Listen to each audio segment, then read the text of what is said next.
All right, guys, so the first part would be open the seat, and then we got to remove this little hanger and that little thing right there. So that little thing right there, what we can do is, well, this one's actually already turned, but you can use this and turn it. See, that turns. So once you turn it one way or the other, that little piece will pop out. Now, second thing is this little thing here, you pull it up, and then you gotta wiggle it out through the hole. So once that's out, your seat will be completely free of. All right, so see this here?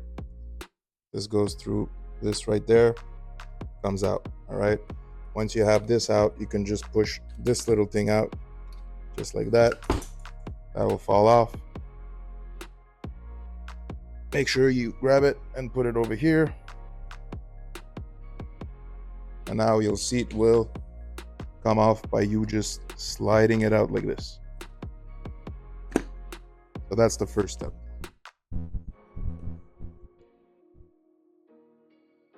All right, guys, step number 2 would be to remove this and this so you can pull out the seat. This little one right here would be a 13 millimeter long. This one here would be a 10 mil.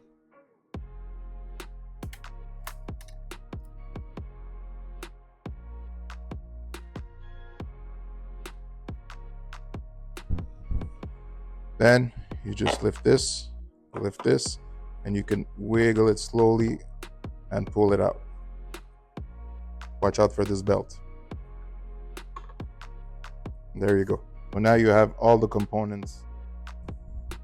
Then you grab a 6 millimeter Allen, remove these back, push them out of the way, and then you can remove these bolts right here.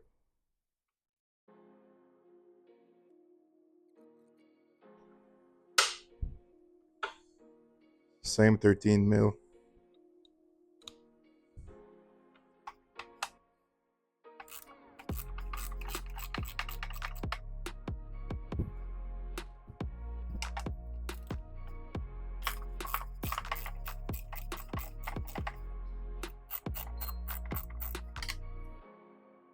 So let's recap. We had two 6 millimeter Allens here, two 13s here on top, but this is what you need to disconnect.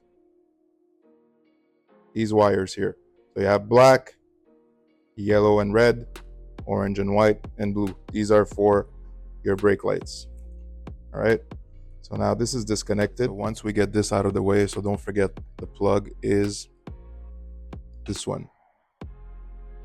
So we got black, yellow and red, orange and white, and blue.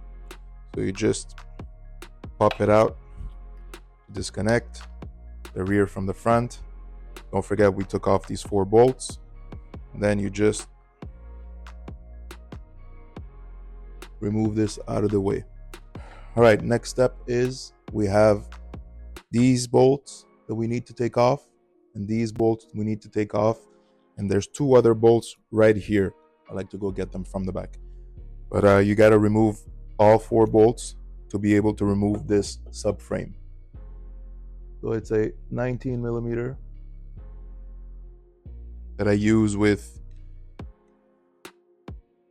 this thing here.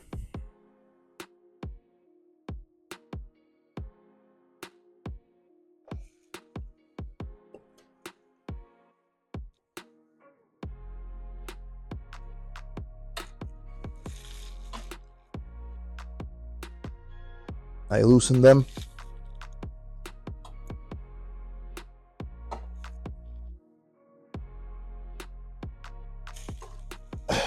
And then you can remove them with your hands.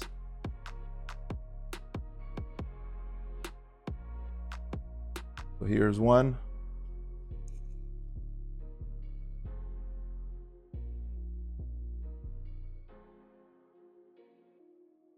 Here's the second one. Don't forget to put these, everything you take out, get yourself a little basket and put all of your stuff in it. For example, I like to take a basket, put everything in it so that you don't lose them. Same goes with the other bolts that I removed. It's very important to be organized. All right, next step, we need an Allen to open this.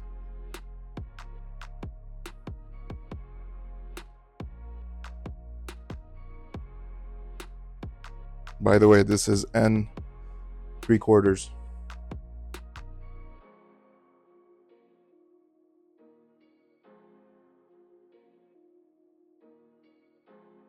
We are not removing the bottom part. All right. I want to be able to remove these once the pressure is off the tire. So I'm just loosening them out. Same thing on the other side. But I want my tire to be touching the ground when I remove it. Removing this, your washer and your spacer. Here's the, now you see these don't really move because you're still attached down here. So you don't need to worry about all of that. Just very important, please don't forget to take everything you take out and put it in a separate basket so you know everything where goes where once you're done. All right, guys, so once everything is disconnected, the dyno jet is disconnected, this is disconnected, everything is disconnected. We can go ahead and remove this piece here, which is a subframe for the fender. But before, remember when we took out these rear suspension bolts? Well, behind that are little washers. So you carefully pull these out. Okay, these are just to hold your bolt when they screw in. There's two of them. We remove the other side. We have both. Don't forget, guys, like I said,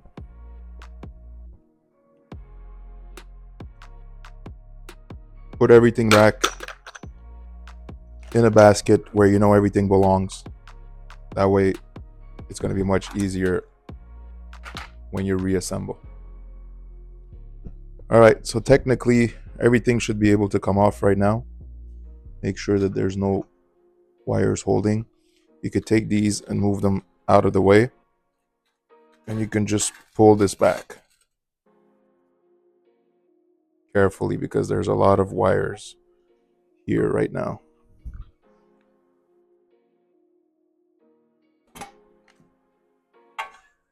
All right, see, when I say carefully, you got to be careful so you don't pull any wires out.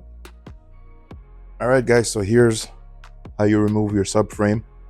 Now, the interesting part is going to be coming soon. It's going to be how to relocate all of this so that you can install your rear fender. And all of this is going to be most likely going there in the airbox.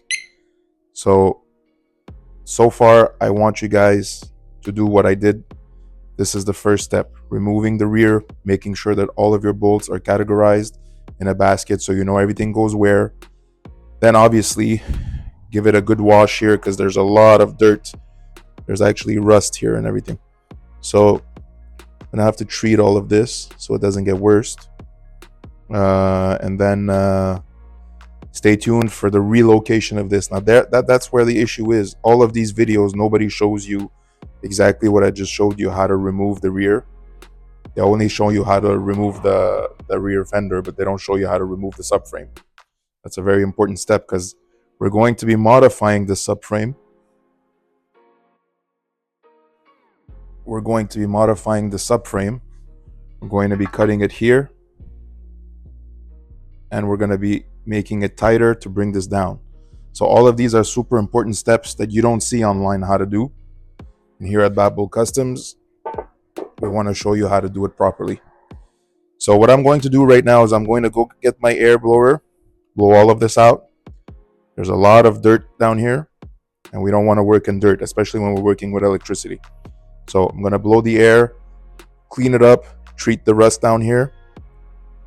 And stay tuned for the next video because that's going to be the interesting part. Taking all of this and relocating it. It's not a hard job to do, but it's a little bit tedious. Stay tuned, guys.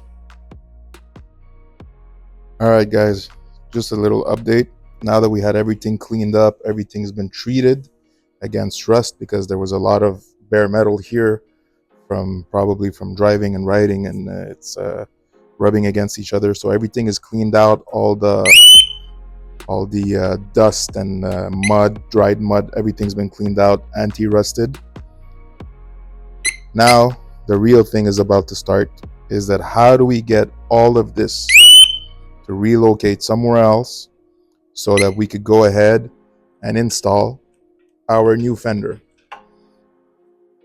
So stay tuned, because now it's going to get interesting, where you won't find anything else online except here at Bad Bull Customs.